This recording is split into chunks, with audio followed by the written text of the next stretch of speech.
Twerka, twerka, twerka. La planche, elle fait du twerk. Yeah, yeah, yeah, yeah. Tan, tan, tara, ta, ta, ta, ta, ta, ta.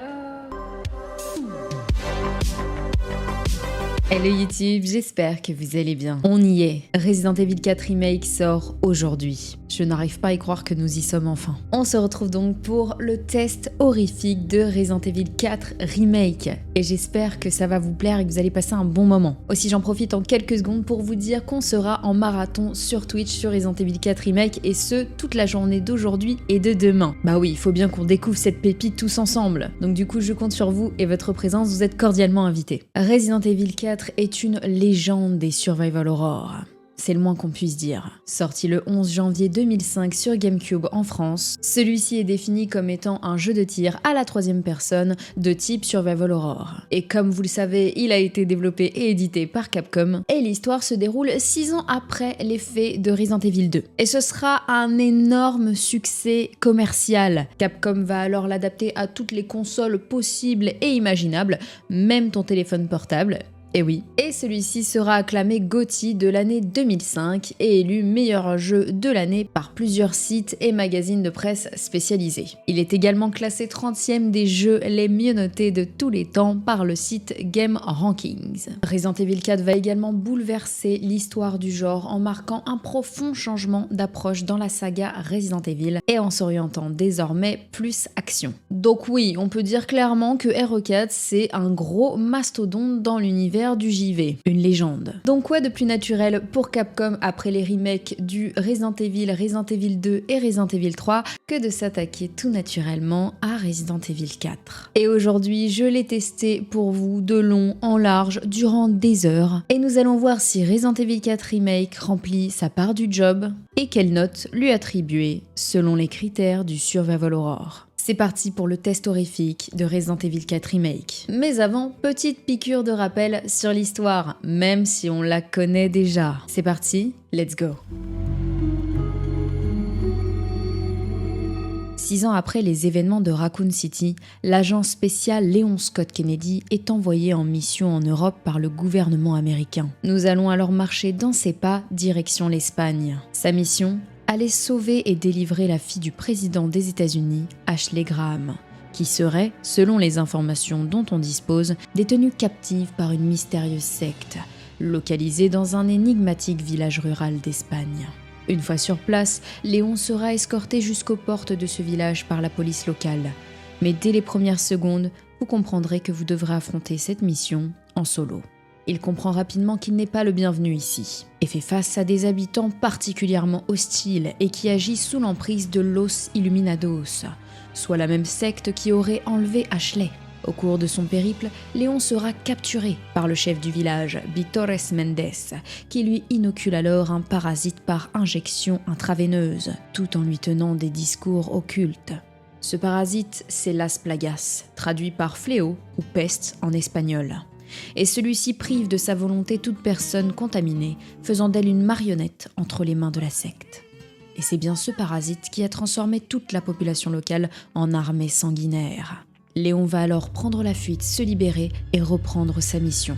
Une mission sur plusieurs chapitres et toujours découpée en 3 étapes clés. 3 zones, le village, le château et l'île militaire. Et vous l'aurez compris, on est véritablement sur l'exacte et même histoire ici. Et ça rassure car on se dit ok, ils ont l'air d'avoir tout respecté à la règle. Pas de chapitre supprimé ou d'ajout sans queue ni tête. Je vous rassure tout de suite. Aucun passage ne m'a semblé être retiré du jeu après ma première run. Mais par contre, ils en ont rajouté. Du supplément, du bonus, qui ne dénature pas l'œuvre originelle, bien au contraire. Et ça fait extrêmement plaisir. Donc ici, on a véritablement le droit non pas à un remake ou un simple lissage, mais bel et bien à un remake. De plus, après quelques heures passées sur le jeu, tu te rends compte que les développeurs ont eu la volonté de remettre au cœur de l'aventure l'histoire. L'écriture, qui se fait beaucoup plus crédible, beaucoup plus prenante et moins nanar, car plus cohérente. Et même Ashley fait preuve de plus de souplesse, de naturel. Donc on se crispe moins à son contact. Et franchement, ça c'était une sacrée attente du côté des fans. Elle nous a pourri pendant des années à se placer délibérément entre nous et les ennemis, à se mettre tout le temps en danger pour rien. Et bien cette fois, elle sait se tenir. Bon, un petit peu plus. du moins. Et dès les premières minutes, on découvre les premiers ajouts, notamment par exemple avec l'apparition de Hunnigan. Hunnigan qui, je vous le rappelle, dans le RE4 originel, un personnage que l'on ne voit qu'à travers un appareil de télécommunication. Ici, on a carrément une scène d'elle à son bureau. Elle est faite de chair et d'os bien réels. J'ai eu cette sensation que le jeu prenait vie encore plus. Alors après moultes embûches et difficultés, Léon arrivera-t-il à sauver son destin et celui de Ashley? À vous de le découvrir. Dès l'introduction, on a l'impression d'être dans un film hollywoodien avec de grands acteurs, un gros blockbuster bien solide. Les graphismes sont léchés, la réalisation est superbe, cela saute directement aux yeux. Et on peut aisément s'amuser à comparer l'ancienne version à celle-ci. C'est ce que j'ai personnellement fait et l'exercice m'a pas mal amusé. Autre différence notable, c'est cette colorimétrie, beaucoup plus sombre ici, proche des RE2 et RE3 Remake, ainsi que de Resident Evil Village. Et on le sait ici, Capcom veut s'éloigner du côté trop action du jeu, qui était jusqu'alors le parti pris de Resident Evil 4, à l'époque, qui se voulait être une césure avec ses prédécesseurs. Mais désormais on se recentre sur ce qui a fait le succès des premiers Survival Horror, des premiers Resident Evil de la saga. Resident Evil 2, Resident Evil 3. En proposant quelque chose de plus horrifique, plus sombre. Dès le début, on a cette impression de déjà-vu. Ça nous fait penser à Resident Evil 7 lorsqu'Ethan Winters se retrouve dans la forêt et doit se rendre dans cette maison abandonnée. Bah ici, un sacré parallèle à faire, je trouve. Et le temps et les lumières vont varier au fur et à mesure de la partie, selon l'heure de la journée. Mention spéciale pour la lumière au coucher du soleil qui est absolument sublime. La lumière jaunie, rosée, et c'est quelque part très apaisant, bizarrement. Bref, on salue la prouesse technique. Autre détail visuel, mais cette fois qui a fait tiquer. Ce sont les cheveux brillants de Léon, comme dans les remakes du RE3 et du RE2. On retrouve cette malédiction du cheveu brillant, mais cette fois, on a le droit à une option rendu amélioré des cheveux. Oui, ce n'est pas une blague. Il y a aussi pas mal de gens qui sont revenus sur le flou qu'ils ont trouvé à travers la démo, mais sachez que tout cela est réglable dans vos options. Ici, la RE Engine profite d'un rendu next-gen qui lui va excellemment bien, le dépoussière tout en gardant les aspects dont on est attaché. On ne se sent pas trahi par ce remake, au contraire. À noter également la possibilité de rendre le HUD totalement invisible pour encore plus d'immersion et de réalisme. Pour ce faire, il suffit d'aller bidouiller tout ça en 3 secondes dans les réglages, sans compter des tas de façons d'améliorer son rendu avec le HDR ou encore le FOV, adaptable selon vos goûts. Un jeu personnalisable à fond. On valide. Côté sound design, c'est très réaliste, très inquiétant. Celui-ci a été totalement retravaillé pour plus de réalisme et ça s'entend, ça prend aux tripes. Tous les détails mis bout en bout fait monter la pression, le vent qui parcourt les feuillages, les cris au loin, les crissements de feuilles au sol, les branches qui se cassent sous la lourdeur des pieds de Léon. Même le bruit de ces petites marionnettes de Salazar que l'on doit retrouver tout au long du jeu est terriblement anxiogène. Que c'est angoissant. On retrouve aussi ce bruit de tronçonneuse au loin qui approche, annonciateur d'une mort possible. Les ganados qui parlent espagnol, et tiens, même Léon s'y met.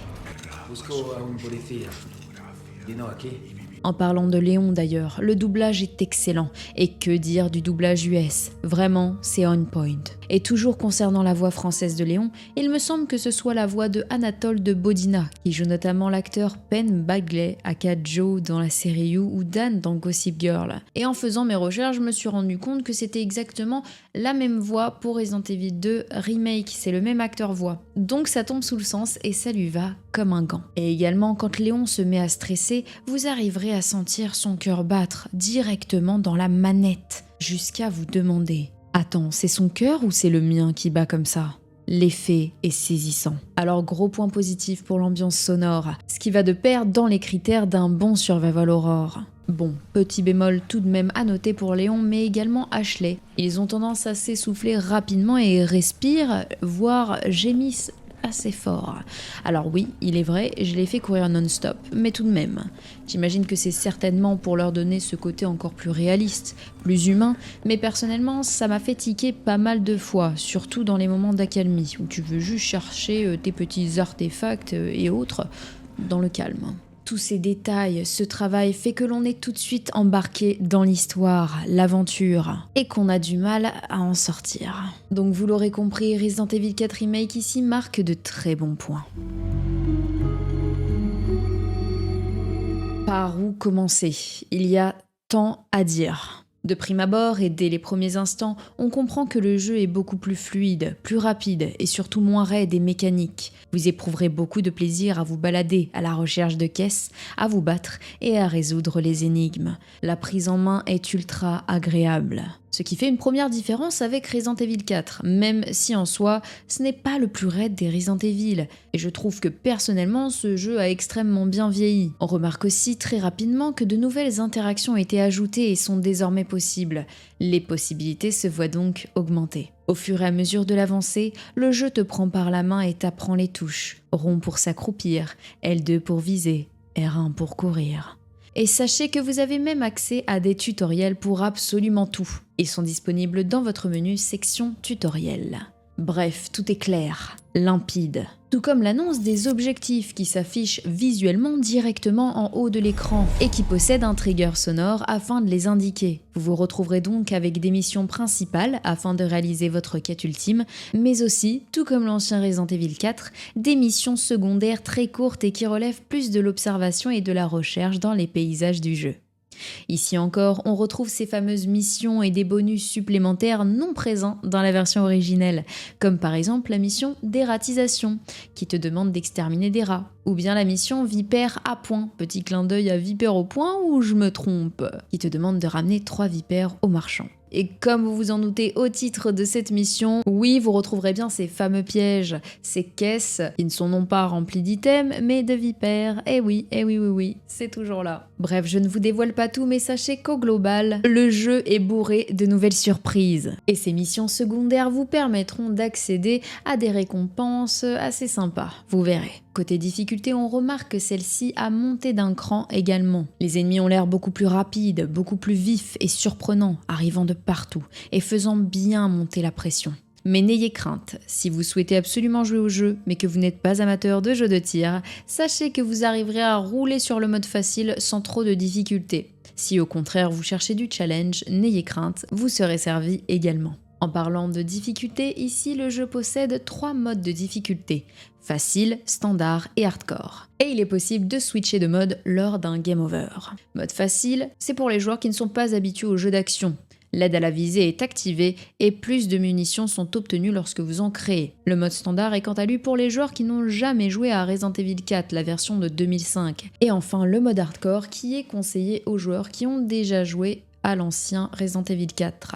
Les ennemis seront beaucoup plus forts et les défis plus difficiles. Donc là, 3 modes de jeu, tandis que dans l'ancien Resident Evil 4, on se rappelle qu'il en possédait 2 au départ. Le mode facile et le mode normal. Et après une première run, vous aviez accès au 3e niveau de difficulté, le mode professionnel. En clin d'œil au film Léon the Professional. Concernant les phases de combat, là aussi, elles ont évolué. Léon peut désormais parer, mais aussi esquiver des attaques. Et ça fait plaisir. Ça donne un côté plus vivant aux actions, beaucoup plus réel. Et c'était l'un des défauts reprochés à Resident Evil 4, l'originel. Et lorsqu'il se casse la gueule ou qu'il foire son coup, on a vraiment l'impression d'avoir affaire à un humain, et non un personnage de jeu vidéo. Et enfin, on retrouve son coup de pied ancestral en mêlée. Qu'est-ce que ça fait plaisir! Tout cela rend le combat au corps à corps beaucoup plus attrayant. Et on le sait versus l'ancien Resident Evil 4 que c'était pas son fort, le CAC, pour Léon. Il va même faire la réflexion à Ada, rappelez-vous. Bit of advice, try using knives next time. Works better for close encounters. Donc c'est tout naturellement que les équipes ont amélioré les possibilités au couteau. Bon, par contre, ce qui est drôle et assez incongru, c'est que lorsque tu recharges ton arme, les ennemis vont parfois attendre face à toi, immobiles, que tu finisses tes petites affaires. Ça donne des rendus assez rigolos. Pour ce qui est des armes maintenant, sachez qu'il y a pas mal d'ajouts et de bonus. Pour notre plus grand bonheur, quel plaisir de tester des armes, leur cadence de tir, leurs dégâts, les améliorer, puis les revendre très très cher et switcher d'un pompe à une mitraillette. C'est un côté que j'aime beaucoup dans Resident Evil 4. Et je l'aime d'autant plus dans ce remake. Aussi, si vous hésitez parmi tous les pistolets, les pompes ou les mitraillettes disponibles, n'ayez crainte. Il existe désormais une option qui permet de comparer directement vos armes entre elles et quel gain de temps et d'énergie. Ça, c'est un très bon point, les guys. Je ne vous dévoilerai pas plus d'infos à ce sujet afin d'éviter de vous spoil, mais revenons tout de même à ce fameux couteau. Comme je vous l'expliquais dans une précédente vidéo, celui-ci va nous être très utile dans plusieurs cas, notamment pour finir nos ennemis à terre, les cutter en réalisant des parades afin d'éviter les coups de nos ennemis, et enfin l'utiliser en stealth shot, soit élimination furtive, en se glissant directement derrière eux afin de les tuer. Rapide et efficace. Aussi, lorsque Léon est pris dans les griffes d'un ennemi, il pourra utiliser son couteau pour se libérer instant et le neutraliser. Et enfin, on peut même les balancer façon shuriken. Oui, les ennemis pouvaient depuis 2005 nous balancer des armes à la tronche, il n'y avait pas de raison pour que nous aussi, on ne puisse pas. Merci les devs. Attention tout de même de surveiller sa jauge de durabilité car le couteau ici n'est plus éternel et finira par se briser versus le Resident Evil 4 originel. Chaque action effectuée avec grignotera sa jauge et certaines l'usent plus que d'autres. Par exemple, lorsqu'un ennemi vous tient en joue, préférez vous sortir de là en appuyant sur X par exemple. N'oubliez pas que la gestion de cette jauge, des munitions et des objets de soins sont la clé de la réussite de la mission de Léon. Concernant les temps de chargement, ils sont quasi inexistants, mis à part lorsqu'un nouveau chapitre s'ouvre et cela se fait très rapidement.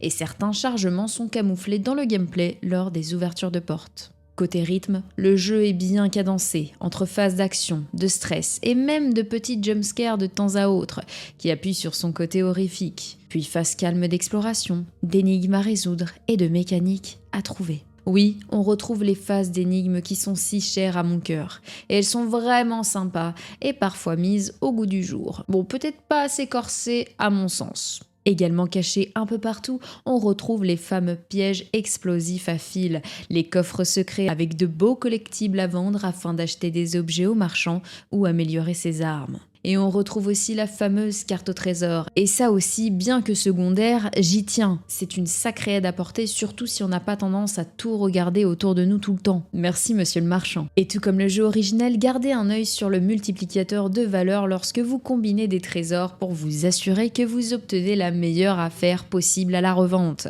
Mais ici, des combinaisons différentes donnent des résultats différents. Ça c'est cool. En parlant de marchand, celui-ci te proposera là aussi d'agrandir ta mallette. Et il te fera également des offres alléchantes, des promos et même des cadeaux. Trop gentil le marchand, c'est vraiment un gars sûr. Et vous ai-je parlé de son fameux stand de tir ? Franchement, c'est une ambiance, tu te croirais dans Pirates des Caraïbes.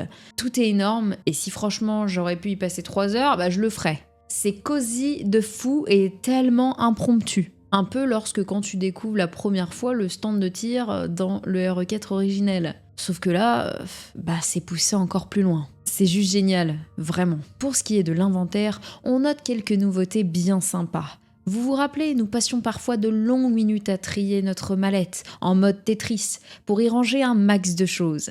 Et bien désormais, le jeu nous aide en nous proposant un tri automatique. On adore. On a juste à cliquer sur R3 et pof, ça fait des chocs à pic. Enfin, presque. Tout au long du jeu, on pourra personnaliser notre mallette ou en acheter d'autres afin de la buffer. Des améliorations qui peuvent être amplifiées également grâce à de petits porte-clés qu'on y accroche. Bref, c'est génial. Ces améliorations procurent des avantages tels que l'augmentation de chances de récupérer certains objets en particulier ou des effets de récupération de santé. Également ici encore, directement dans votre mallette, vous pourrez fabriquer rapidement des objets en les combinant, comme dans le jeu originel. Et enfin, parlons d'un sujet qui fâche. Ashley. Lorsque vous rencontrerez Ashley, vous pourrez toujours lui donner des ordres afin de la protéger via les commandes Tight ou Lose. Tight permettant de se rapprocher de Léon et Lose de s'éloigner. Il y aura une icône qui indique le statut d'Ashley de façon visuelle en bas de votre écran et la mission s'arrêtera si Ashley s'éloigne trop de Léon. Aussi, si Ashley subit trop de dégâts, elle est mise à terre et vous le verrez sur l'icône. Vous devrez alors la sauver rapidement. Miracle, Ashley n'aura plus besoin de vous systématiquement pour descendre des murs hauts. Elle se débrouillera solo, plus de « Help, Leon !» Ça va nous manquer. Non, je déconne. Mais par contre, prenez garde, car désormais, elle va vous pourrir encore plus pour toute autre chose. Sachez qu'en sa présence, si vous mettez trop de temps à résoudre une énigme, celle-ci va délibérément vous spoil. Et ça, c'est vraiment pas cool. Ça fait partie des petits bémols du jeu à mon sens. Relou, autrement, mais toujours relou, Ashley. Ici encore, on retrouve les fameux Ganados, des humains devenus sauvages et sanguinaires par le parasite. Mais ici, ceux-ci semblent encore plus rapides et plus vifs que ceux de la version de 2005. De plus, certains vont se mettre à muter et vont laisser apparaître des sortes de tentacules qu'il faudra alors parer. Certains ennemis auront des attaques spéciales qui feront apparaître un bouton d'action. En appuyant dessus à temps, Léon pourra effectuer une parade spéciale et c'est beau à voir. On retrouve le Del Lago, toujours aussi informe, les demi-boss comme le Dr Salvador ou encore les Sœurs Bella et leurs fameuses tronçonneuses, les Novistador, les Régénérador et le boss Mendes qui est absolument dégueulasse, mais aussi Salazar et Sadler, qui valent le coup d'œil. Non, personne ne semble avoir été oublié. Au global, on retrouve quelques différences et modifications minimes qui rend à mon sens le jeu plus profond et encore plus rempli, vous verrez, et pour rendre certainement le jeu plus digeste. Et honnêtement, ce n'est pas du tout dérangeant, bien au contraire. Je me suis d'ailleurs amusée à compiler ces différences, alors n'hésitez pas à me dire en commentaire si vous souhaitez une vidéo dédiée. Mais en guise d'exemple, vous ne pourrez plus regarder sous la jupe d'Ashley. J'ai tenté, ça ne fonctionne plus. Ça a d'ailleurs créé de sacrés débats de la part des fans. Oula.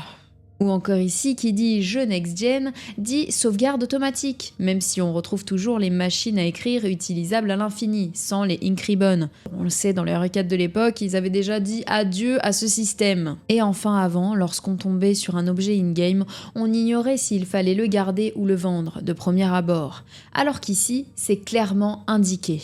Objet destiné à être vendu. Ce qui n'était pas le cas dans le Resident Evil 4 originel. Donc on avait toujours la petite boule au ventre la première fois quand on voulait vendre des objets. Est-ce que ça va nous servir à quelque chose ou je peux le vendre? Et enfin, grande question, retrouve-t-on le mode mercenaire? La campagne de Ada, Separate Ways? Je vous laisse le soin de le découvrir par vous-même. Côté easter egg, j'ai tenté de tester plusieurs choses, comme tous les secrets et easter eggs qui existent dans la version originelle de Resident Evil 4. Voir s'ils ont joué dessus, ou qu'ils ont décidé de les supprimer, tout simplement. Mais sachez que je vous réserve une vidéo dédiée à ce sujet, parce que l'exercice de tout fouiller et partir comme à la recherche de trésors enfouis et cachés, c'est beaucoup trop cool, et que ça m'a trop amusé de faire ça. Alors pour l'heure, voici quelques petits easter eggs que j'ai pu noter. Par exemple, j'ai tenté de retourner à la voiture de police locale qui escorte Léon jusqu'au village au début du jeu. Pour ce faire, vous devez rebrousser votre chemin dès le début du chapitre 1, lorsque vous vous trouverez à la lisière de la forêt. Vous arriverez en 4 secondes au niveau de la voiture de police. Et l'un des policiers est toujours là, installé tranquille et je crois même qu'il s'est assoupi. J'ai donc tenté de lui tirer dessus, car c'est cette action qui déclenche l'easter egg, mais malheur, impossible d'actionner son arme face à lui. Ce qui fait que cet easter egg a disparu. Mais je vous rassure, certains easter eggs sont toujours là, toujours intacts, comme au premier jour. Notamment lorsque vous arrivez dans la zone après l'église, quand vous vous rapprochez du rivage du lac. Il vous suffira de tirer 3 coups de pistolet dans l'eau, avant même de monter dans votre bateau. Et là, ceux qui savent. Et enfin, pour finir et en attendant la vidéo, au début de votre parcours, vous tomberez sur le fameux loup enchaîné à un piège. Sauf que malheureusement, cette fois, il ne pourra pas être sauvé, car vous le retrouverez mort. Plus aucun espoir pour lui donc. Et d'instinct, on se dit qu'on peut dire adieu à son aide dans notre combat contre El Gigante. Et on se dit tiens, encore une petite différence avec le Resident Evil 4 originel. Du moins, c'est ce que l'on croit. Mais ici, les développeurs se sont bien joués de nous. Je ne vous en dis pas plus, je vous laisse découvrir ça. En tout cas, moi, j'ai eu ma petite larmichette. Nous sommes tout de même en droit de nous demander, un remake ? Est-ce utile pour ce jeu ? Je le rappelle, à l'époque, Resident Evil 4 a fait l'effet d'une bombe, tant son gameplay dénotait des précédents opus. Fini les plans de caméra fixe, fini la raideur du personnage, bonjour les décors en 3D, riches de détails, bonjour la fluidité. On se rappelle de ces effets de brume, les giclées de sang, les ennemis plus agressifs, l'éclairage des bougies, la pluie battante. Et enfin, on passait enfin sur un nouvel angle de vue derrière l'épaule, beaucoup plus immersif. Bref, Capcom Capcom avec RE4 en 2005 était venu déjà corriger tous les aspects frustrants et désuets de l'ancien gameplay. Néanmoins, à l'époque, certaines choses n'étaient pas encore possibles techniquement parlant. Par exemple, il résidait toujours cette fameuse rigidité un peu robotique des personnages. Léon ne pouvait toujours pas tirer en marchant et tant d'autres petits détails. Néanmoins, le RE4 de 2005 était, est et restera un grand jeu. Comme je vous le disais précédemment, celui-ci a véritablement bouleversé le paysage du survival horror à l'époque.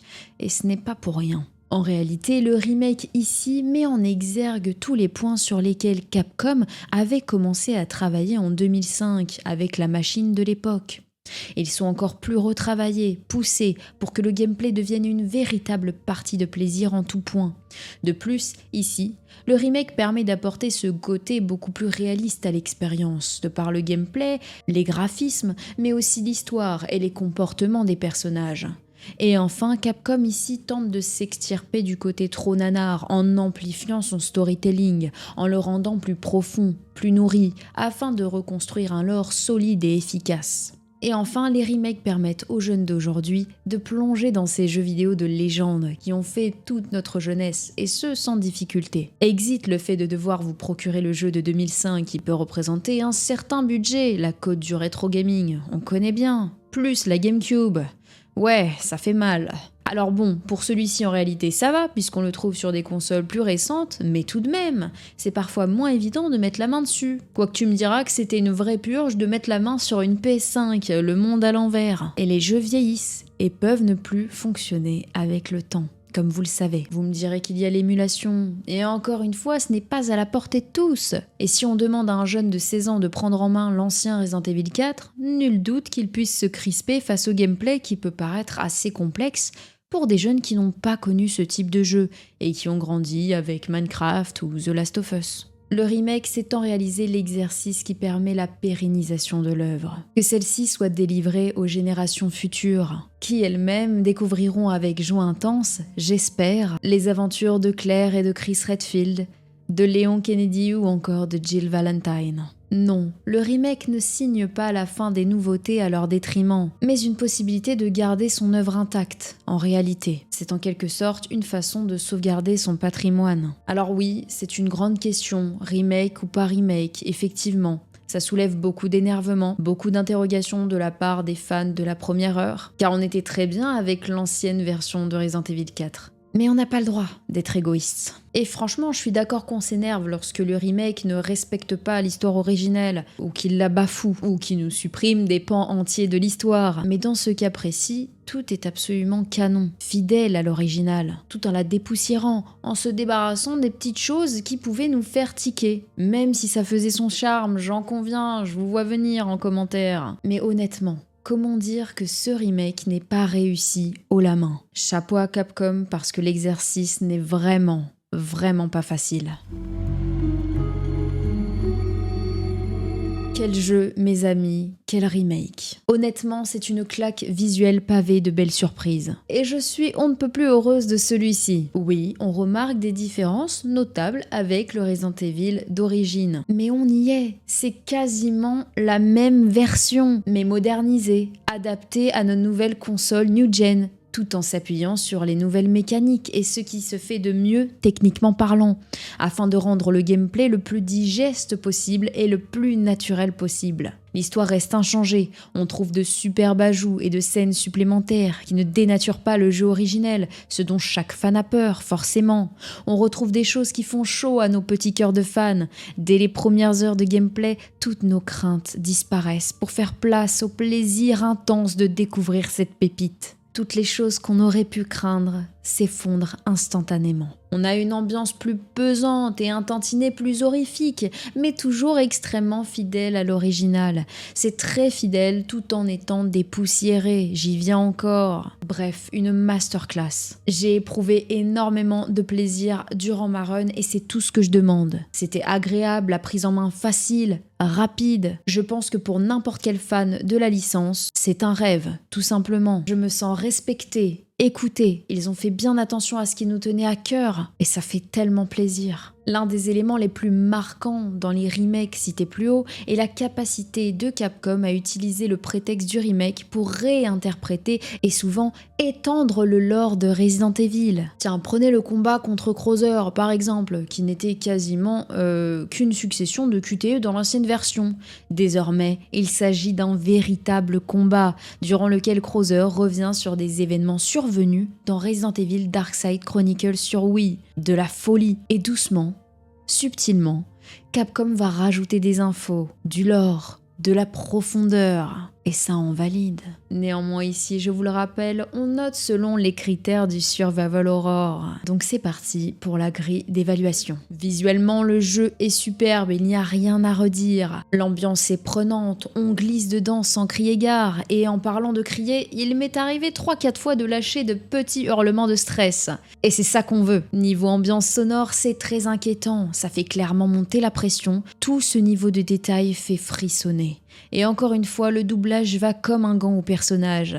Mais ne vous amusez pas à les regarder en face quand ils parlent et que vous passez en phase de gameplay. Ils sont faits pour être vus de dos, je le rappelle. Petite étrangeté de mon côté par contre, lorsque je suis en télécommunication avec Unigan, je n'entends pas sa voix.